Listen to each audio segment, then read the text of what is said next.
As a country, we're missing a trick as well. If we have all of these people who are coming over, seeking asylum, many of them coming from countries where there have been doctors, nurses, engineers, scientists, and we're sticking them away and not allowing them to integrate in any way, shape or form, you know, checks considered, that we are missing a trick on all of that talent that is also coming here.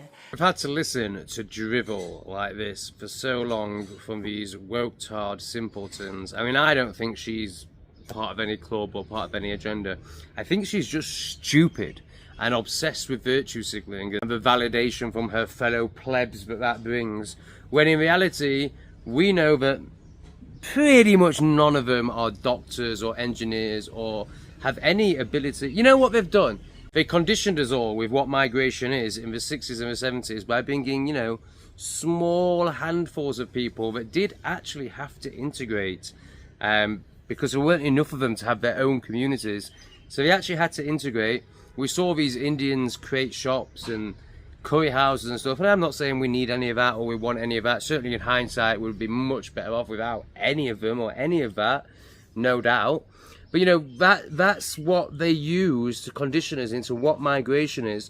So now all these woke-tards genuinely think that there's no difference between bringing in 100 Indians in 1960 or 1970 to, they've just brought 70,000 people into a borough in London, Newport or Newark or something like that, in the last year.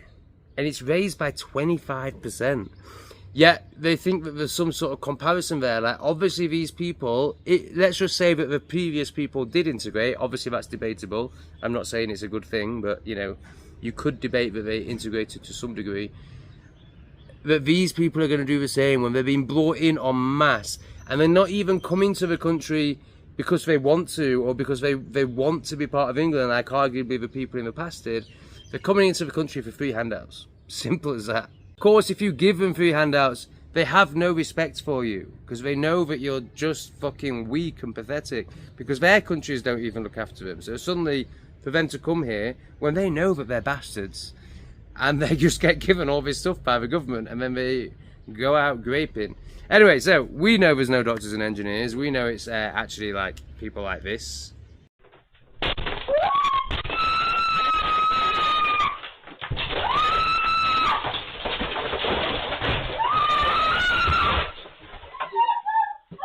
Somebody who obviously can't contribute to society, so he goes to the dole office, and when he gets told that, oh no, he can't have his money for another 2 days, he just smashes the place up. Oh, what about this lovely inviture? Look up. Look up.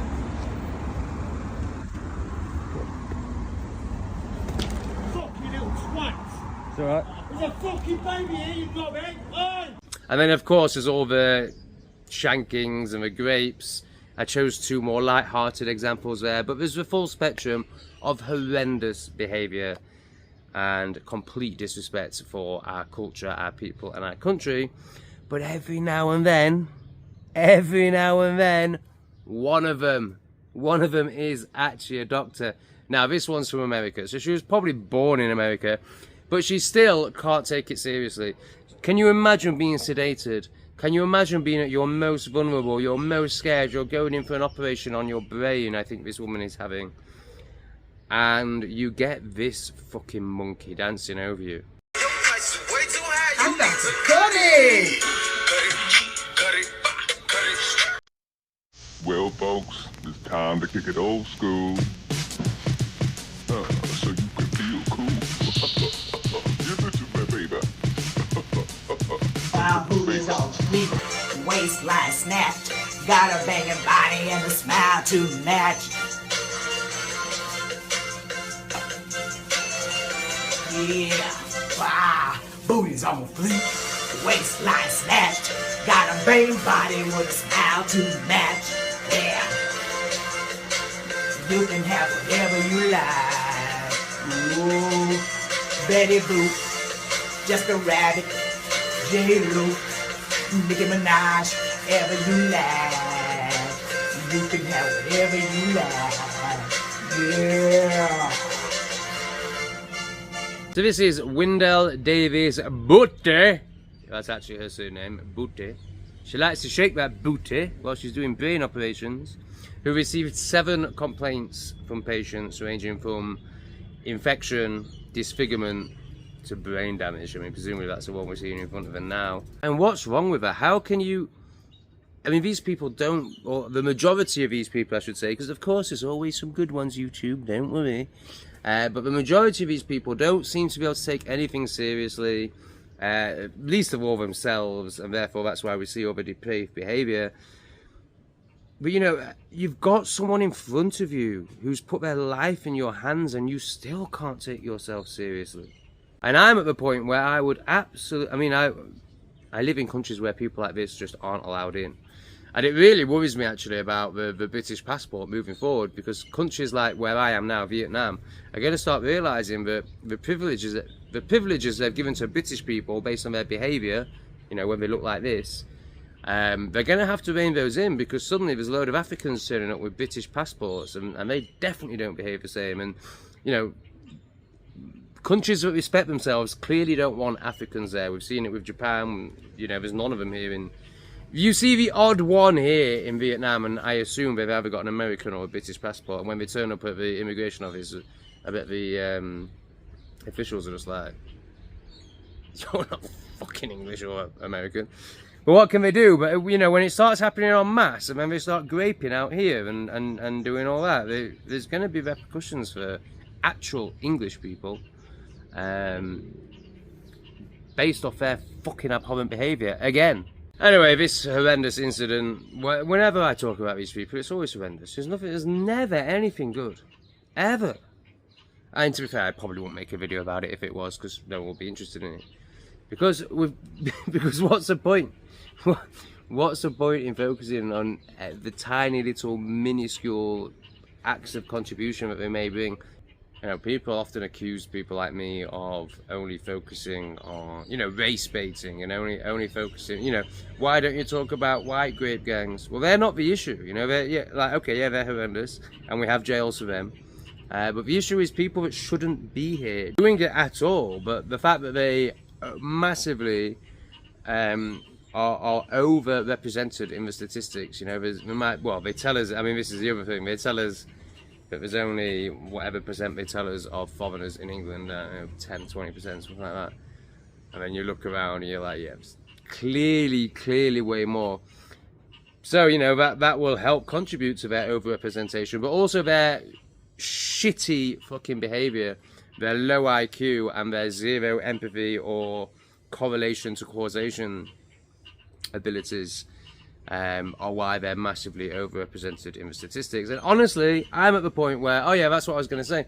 So I live in countries where these people don't exist, so I'd be quite happy. I mean, I don't really believe in the medical system at all. Obviously, it was taken over by the Rothschilds in the 1900s, and they took us away from herbal remedies to, what do you call it, Helia? Oh, I can't remember now, that's the fucking spinning globe bollocks. But they took us to basically poisonous pharmaceuticals instead, and they got on the boards of all the universities, got on the boards of all the hospitals, and made this a blanket thing. Around the same time that John D. Rockefeller seized U.S. media, he also hijacked U.S. medicine. When it was discovered that drugs could be produced from petroleum, America's top oil mogul ordered his army of propagandists to invert reality accordingly.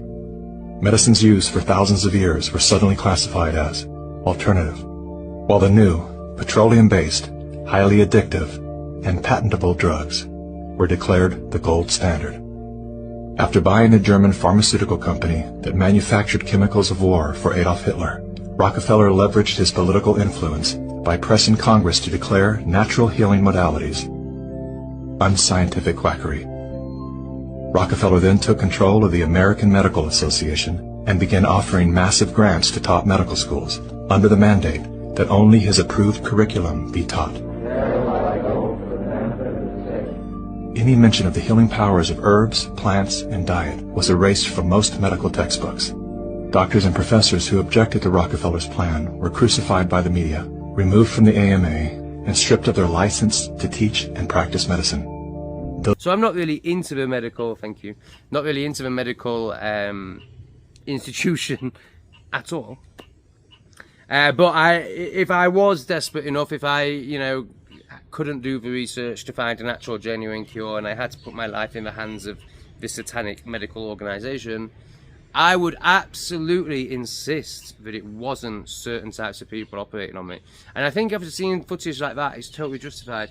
But of course, you would be absolutely castigated. How dare you, you awful racist? How dare you not want somebody shaking their ass while they work on your brain? Like, oh my god, that's so racist. Hip hop, baby. I don't even want to hear hip hop ever, let alone when I'm unconscious and sedated, and that horrendous satanic vibration and those awful satanic lyrics are going into my brain and being programmed. Hell no. And I definitely don't want my doctor, I don't know why I did that, because she was actually a doctor, but she shouldn't have been, dancing to that shit while they operate on my brain. I mean, is that racist? Is that outrageous? Or is that just common sense? There's certain people that clearly, through, you know, have been hired through DAI, clearly, you know, we can see from studies in Africa, there was recently an IQ study in Africa that was actually aimed at dispelling the myth that there's differences between us, and it actually just completely confirmed it. Our candidate included a mix of young and old participants, male and female, as well as A-level student. Everyone who participated was above 16. Only 3% of the participants scored 102, and another 3% scored over 80 and over 90, respectively. The highest group, 26%, scored 69, followed by the second highest group, 20%, scored 76. More than half of your people fall under 80, which is officially retarded in Western society.